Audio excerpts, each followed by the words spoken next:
You guys are going to wonder why I've got a poster up.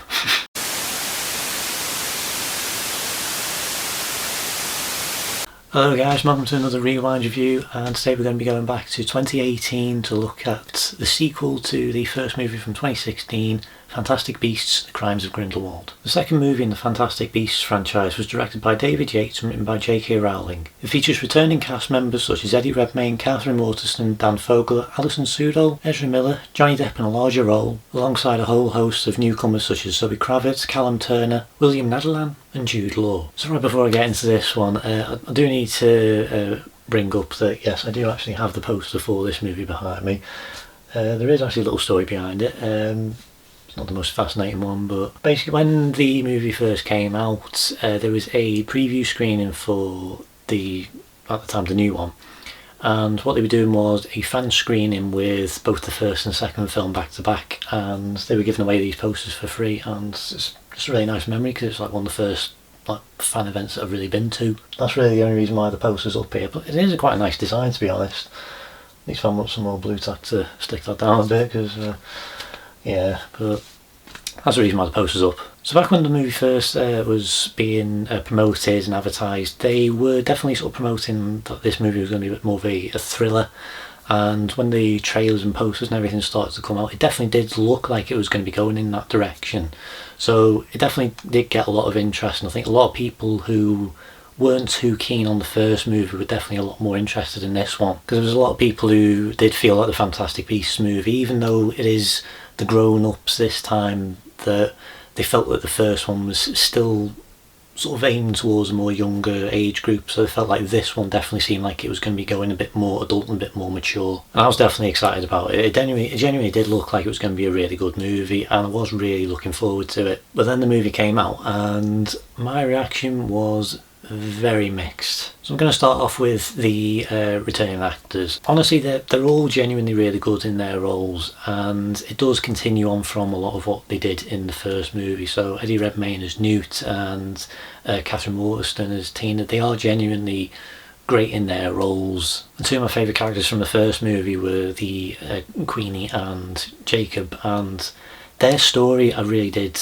like, because it was slightly surprising and a little unexpected, and I genuinely did like that it was genuinely quite a nice romance story, which you don't really get a lot of nowadays, because a lot of the big romance movies, or more the romantic subplots within a lot of big Hollywood movies, they are very forced, and I think this is one of the few ones that actually does feel quite natural, and I like how it is built up over the course of the first movie. But the second one, it is really divisive, the direction that they went with it. I didn't mind it so much, but I think that they could have handled it a little bit better. I mean, Alison Sudol and Dan Fogler, they both are still great in their role, and easily Dan Fogler is the best part of this movie. He's the best part of both Fantastic Beasts movies at this point. That really hasn't changed, but I really do like what he has brought to the role, and I think he is definitely one of the most enjoyable aspects of this film. But on top of that, we've also got a load of new actors and characters coming into this, such as Lisa Lestrange, played by Zoë Kravitz. I do think Zoe is a really good actress, and I think within this role, I think she is good, but I think that there is a lot more that they could have done with her. She is very underwritten, and I think that they just could have pushed the character a little bit more. She's really only in this to kind of serve the overall story. It doesn't really feel like she's going on an arc herself. Callum Turner also makes his debut as Theseus, Scamander, who's Newt's brother. They did reference him in the first movie, so it was really nice that they did actually bring him into this one. Again, a little underwritten, and I think that they definitely could have done a little bit more with him. I like how he does have a connection with Newt. I genuinely do buy the family connection between the Callum Turner and Eddie Redmayne. I do think that the two actors do play off each other really well, and I do like how they interact. I think Yusuf Kamu's played by William Nadalan. He's a good addition to the movie, and I think it does have a good mystery around him. There is a lot of mystique to him, and that does get revealed over the course of the movie, but again, that's really the only purpose for him being in this movie. That is something that does kind of come up a lot with a lot of the new characters. It does feel like they are really there just to like move this section of the plot along to get from A to B. We also get a little bit of a controversial addition to this with Claudia Kim playing Nagini. That name will definitely ring a bell if you've watched or read any of the Harry Potter movies or books. Nagini is Voldemort's snake, and it is a really strange addition that they did add into this. I don't know if that has ever been brought up in the past. It's just a strange choice for them to do, and I think Claudia Kim is genuinely alright in the role. Again, not much to do. She doesn't have a lot of content to really sort of do anything. It doesn't really feel like there's any real reason for Nagini to even be in this. It just sort of helps push the Credence character along a little bit more, because they never bring her up in the next movie, so it just felt really unnecessary for them to have done that in this film. They could have done something really interesting with it, and there is a lot of potential that they could have had, but again, it's just underwritten, and I think that they could have done a lot more with it. Honestly, one of the best additions to this movie is Jude Law as Albus Dumbledore. This is the first time we've actually seen him like properly young in like the early days. Like, we've seen the flashbacks with Michael Gambon playing him in the Half-Blood Prince, but we've never really seen this version of Albus before, and I think Jude Law is genuinely good in this role. And I think, again, there's not too much that they really do with him, because majority of his scenes he is kind of kept within Hogwarts, so I did want to see a bit more of him sort of going out and actually interacting with the other characters. But I think what they did with him, I think Jude Law is really good, and I am glad that they got an actor like him to play this role. I've got to be honest, I was on board with the fan casting of getting Jared Harris to play this, because for anyone who doesn't know, the original Dumbledore actor was played by the original Dumbledore from Philosopher's Stone and Chamber of Secrets was Richard Harris, and he very sadly passed away before Prisoner of Azkaban came out, and Jared Harris is his son. So a lot of people did kind of want to see him be the new version of Dumbledore, and I was on board with that, but I think they definitely did pick the right person for it, because I think Jude Law is genuinely really good, and I think he does bring a lot of new elements to this role. Speaking of like Richard Harris, there is actually a moment where he's interacting with Newt in a bus, and the way that Jude Law's talking, it does sound a bit like Richard Harris. It's a little eerie when you first hear it, but it is good, and he is genuinely really good, and I am glad that he gets a lot more focus in the future. But in terms of this movie, I think he is kind of in the background a bit. It is disappointing, but unfortunately that is a bit of a trend with a lot of the characters in this movie. I mentioned very quickly before, but Credence, played by Ezra Miller, he's back. He's somehow obviously it isn't too much of a mystery that he did survive, because he do sort of give that little clue at the end of Fantastic Beasts.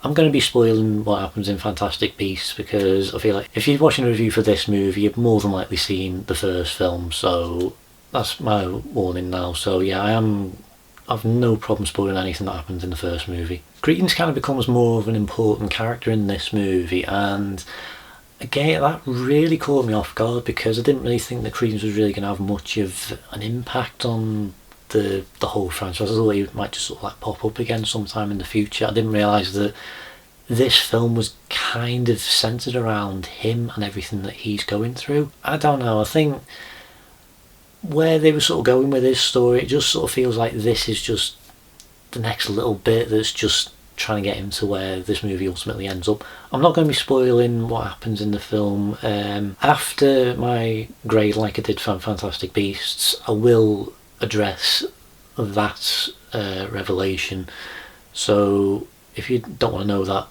don't watch that bit after the grade, but up until then I'm going to keep this as spoiler free as possible. But when it comes to Credence, like as soon as you hear that he's alive, like really on in the movie, there's so much information that's given to you that it really does sort of blow you back a little bit, because it comes out of nowhere, because it doesn't feel like this was what was being set up in the first film. Like you barely focused on Credence too much in the first film, and now he's suddenly very essential and very pivotal to this overall plot, and it is just so out of nowhere. But like I said in my first review, I do think that Ezra Miller does suit this role more than other things I have seen him in. Yeah, he's fine, he's good.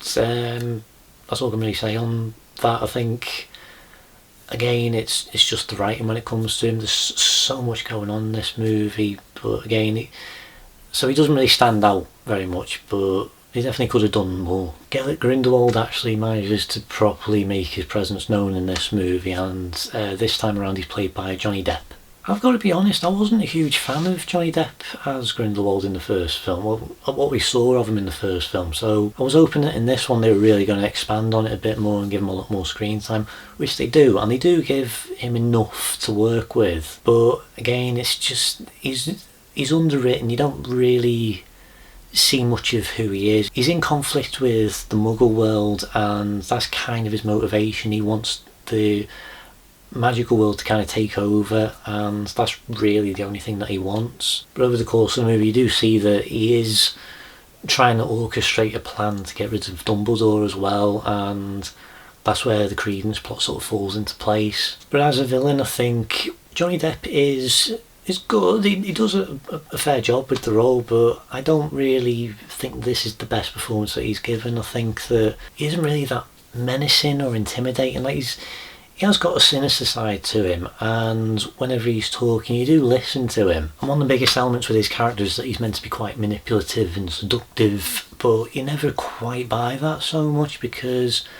most of the time he is just kind of lying, and the way that Johnny Depp plays that role, it does just make him seem like he is just lying throughout most of it, and you never really sort of buy that he's telling the truth. You know, he does have a good presence about him. I think like when he's giving his speech to all his followers, I think he does have a really good presence about him. There's definitely elements of a certain political figure within that performance, and that the way that the character's written. I don't know, I just don't think that he's the best film that he could have been. I was really hoping that this movie would really dive into who he is, because he is the titular character. His name is in the title.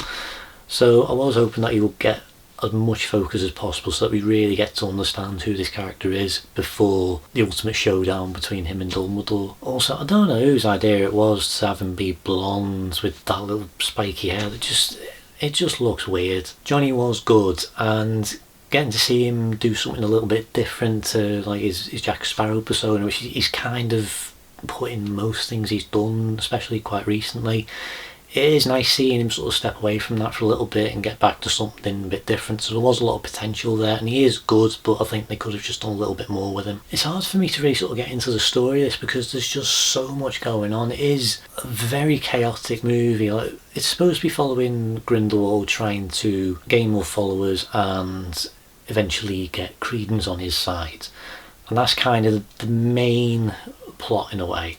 But then you've also got Newt, who is searching for Tina, and then you've got the Fantastic Beasts angle, and then you've got the Jacob and Queenie story, and then you've got all the stuff with the Lestranges, and there's just so much going on that it is very hectic, and it is quite messy at times. And it's slightly ironic that the title kind of gives that away a little bit, because when they first revealed what this movie was going to be called, a lot of people did say it sounded really strange because it just sounded like two different things, and that's essentially what this is. The Fantastic Beasts movies are all about Newt and the gang basically finding magical creatures and learning about them, but then we also have this other plot which involves Dumbledore and Grindelwald, and it's all about their relationship, what happened with them in the past, and where it will ultimately lead. And either one of those stories is genuinely interesting and could have been brilliant if it had been the main focus, but there's two things going on,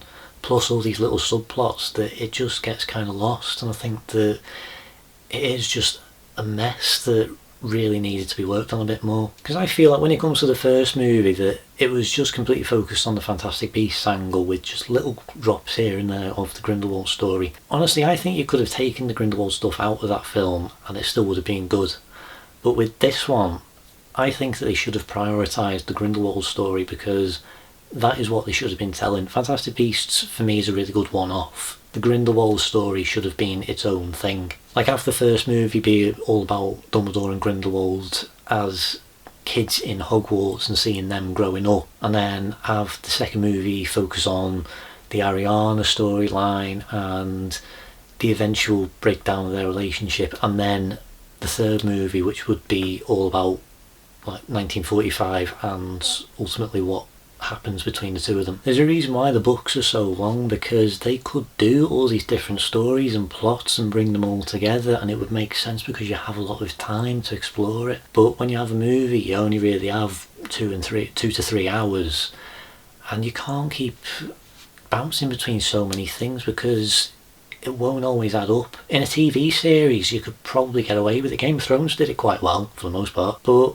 when it comes to a singular movie, it is really hard because you need to try and keep it as focused as possible. You can have little plot threads here and there that show different characters doing different things, but your central story needs to be the focus, and that needs to be what your priority is. So yeah, when it comes to the story, for this, the priority should have been the Dumbledore and Grindelwald story, and it just isn't explored enough in this. They do eventually sort of bring it around towards the end, but it's just not as satisfying as it should have been. I mean, to put it into perspective a little bit, the characters of both Dumbledore and Grindelwald, they can't actually fight or attack each other in any way. There is a reason for that, which is revealed in the movie. They never actually really share any screen time together. There's like little glimpses of them as like Dumbledore's using the Mirror of Erised. That's really all you see of them. These are the protagonist and antagonist of this franchise, so it is strange how they don't actually meet. It can work. I mean, movies like the Fifth Element actually managed to do it. This is a relationship that's meant to be built up, and I think that not seeing them share any screen time, it does have a bit of an effect on that, because it isn't building it up to this big confrontation, because there's nothing really to latch onto. I'll still stand by and say that the first Fantastic Beasts movie is a genuinely good film. And I feel like when it comes to the screenwriting side of things, I think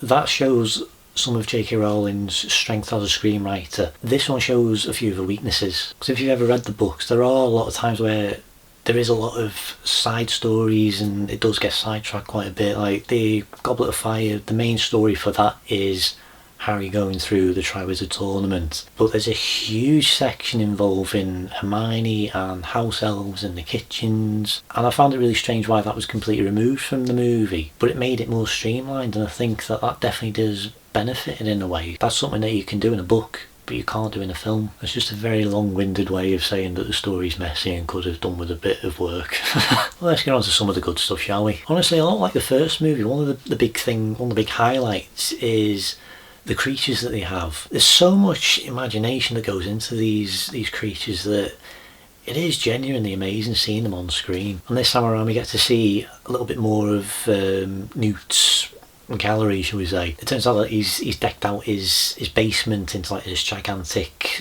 zoo almost, where he's looking after all these creatures, and there are some genuinely fantastic things in there. Yeah. Like the Kelpie, which I think that is genuinely stunning. I think what they do with that, with the big water tank, and it does sort of trick you in the trailer into thinking that they are going to be going on a bigger adventure than they actually are because of the background. It is genuinely great seeing a lot of these creatures, and especially the Zulu, which is like a lion and a Chinese dragon. It genuinely looks amazing, and I really love that creature. You know, he's really big and threatening and menacing, and then Newt pulls out a little bell and then it turns into a cat. It's just a really great creature, and a really great design as well. Most of the creatures are designed really well. They do have a lot of inspiration from various things in nature and history. They do look really great, and they do fit really well into this film. And also I've got to mention the baby nifflers. I mean, they barely are really featured in the movie at all. They only really have like the one scene, but they're cute. In terms of the effects of this movie, it's on par with the first movie. I do feel like there are a few elements that are actually a lot better in this one. It definitely does add a lot to this film. There are some brilliant animated sequences in this, especially like the opening chase as well as big finale. There are some genuinely great moments, and I think that the effects do work really well, and I think they do look fantastic. The movie's called Fantastic Beasts, and I keep saying fantastic absolutely everything that I can, so I wouldn't recommend doing a drinking game. Costumes are great once again. I do think they have toned down a lot of the colour scheme a lot more in this, because I think they wanted to try and make the movie a lot darker. And by far this is one of the darkest movies in the Wizarding world. There are some really heavy elements in this, especially when it comes to Lita and her family, and I think that it really does push just how far that you can actually go within the Wizarding world. As I said, this does feel like a much more mature movie, and it definitely does feel like that at times. But it's not all doom and gloom. There are some lighter moments, and I think the comedy does work well. The thing is, it's on par with the first movie in terms of the comedy, but there's also some really great action sequences in this. As I said, like the opening act with Grindelwald escaping and the big finale, there are some genuinely great action moments in this, and I think especially like the finale, it is really epic and really big, and I think that is what we really wanted to see a bit more of in this film. Because if there was one thing that I could complain about more than anything else in this, is the dialogue. This is a very heavy exposition movie. There are so many scenes where it's just people just standing around talking and giving information that it makes it quite boring at times, because all you're doing is just taking in all this information and you can't really experience anything. Without getting into spoilers, there is a sequence where there's so many twists that are thrown in one scene, and it's all dialogue, all talking. You just can't really take it all in because there's just so much information being thrown at you that you just... It's hard to really be too invested in it. The performances are good, and I think they do deliver those lines really well, but there's just so much of it. You want things to just move along a bit more. And one of the reasons why I feel like that is because originally this movie series was only meant to be 3 films, and then it got extended out into 5. I feel like maybe this wasn't originally supposed to be one of the big events. I think that this was only supposed to be a part of one, and then Secrets of Dumbledore, which is part 3, would have been a part of this, so that would have been a complete story. Because this does feel like just an in-between. It just feels like it's here to really just to set up the next one, and I'm not a big fan of films like that. I mean, don't get me wrong, there are movies that do have elements of setting up the next movie, but can be really good because they tell their own really good singular story. But when it comes to some movies, some books, some comics, anything like that purely exists just to basically advertise or set up the next movie, it's really hard for me especially to get invested in them, because that feels like all they're really doing. And this does try to tell a good story, but it gets messed up so much because there's just so much going on that it's hard to really know what the main story is that you're supposed to be focused on. And that kind of extends over into the editing as well, because I believe there is actually an extended cut of this movie out there. I don't know when or how or where it was released. There are deleted scenes on the home release, so maybe that's what was added to it. There definitely are moments where it does feel like there are things missing or cut or trimmed. Like there's a scene where Jacob gets jumped and then he disappears, and then you have all this other stuff, and then a few seconds later he just shows up and there's no explanation for it at all. There's no filling in that gap or anything. It just happens. So there definitely are things that are missing in this film. Now, continuing on from the first movie, they said that each movie was going to sort of visit a different place. And this one, the setting is Paris. Now, I thought there was going to be a little bit of a time jump for this movie, but it was only really about like 6 months or so. And when it comes to where the movie actually takes place, I think the first movie definitely made sense why it was New York. Like there was a reason for it. This one, I feel like they could have used it a bit more. I think really the only reason for it is the Lestrange story. That's really it in a way. It does feel like this movie could have taken place anywhere. It doesn't feel like there's definitive reason why this had to be Paris. It would have been really nice to have explored a little bit more of the Paris culture and seeing how the wizarding world is over in France compared to the UK and US, but we don't really get that so much because again there's so much going on in this that we don't really have time to really explore. But we do get a nice little appearance from Nicholas Flamel, who is the creator of the Philosopher's Stone, so it is nice that they do acknowledge things that do happen in the future movies. Actually, speaking of the future movies, especially when it comes to like the Harry Potter franchise, there are definitely things and aspects that are brought up in this film that are never referenced once within the Harry Potter continuity. When it comes to things like the Nagini stuff, or Queenie with her ability to read people's minds. I didn't mention this in the first review, by the way, I completely forgot to, but I think it definitely sort of makes more sense for me to sort of bring it up now. They are big things to really include, and they are never referenced or brought up again, so it just feels like really odd decisions for them to add into this movie. There is definitely an element of George Lucas in this where it is starting to kind of like take things and change things, and it doesn't quite add up with what's already been established. There's one other genuinely good part of this movie which I haven't mentioned just yet, and that's the music. The score by James Newton Howard in this movie is better than the first film. It is really dark, it is beautiful, it is really eerie. It has this really haunting quality to it whenever Grindelwald's on screen. When it gets to the action sequences, it becomes really epic, and it does build this movie up a lot more than it would on its own. James Newton Howard has done quite a few soundtracks in many different movies, and I think this is definitely one of my favourite ones that I've heard from him. Overall, I think this could have been a genuinely great movie. It had some of the most potential out of any of the films so far, but it is messy, and I think that they could have done a lot more with the story for it. There's so much characters, there's so many plot devices and subplots and all sorts going on that it is genuinely messy. It looks great, it sounds great, the performances are great. Pretty much everything about this is genuinely great apart from the story. It isn't as investing or as interesting as it could have been, and by far this is the weakest movie within the Wizarding World franchise. And with all that being said, my rating for this movie is going to be 5 out of 10. This isn't a bad film, just let me say it that way. This isn't bad, it's just that there was so much potential, and it was really disappointing with what they did with it. This could have been a genuinely great movie, but it just feels like it exists just to sell the next one. It just doesn't feel like there's really enough substance within it to really establish it as its own singular movie. So I'm going to quickly address the big twist of the movie now. So if you don't want to know what it is, if you haven't seen the movie and you don't want to know, please click away, go and see the movie and come back to see this bit. So I'm just going to give you a couple of seconds to do that.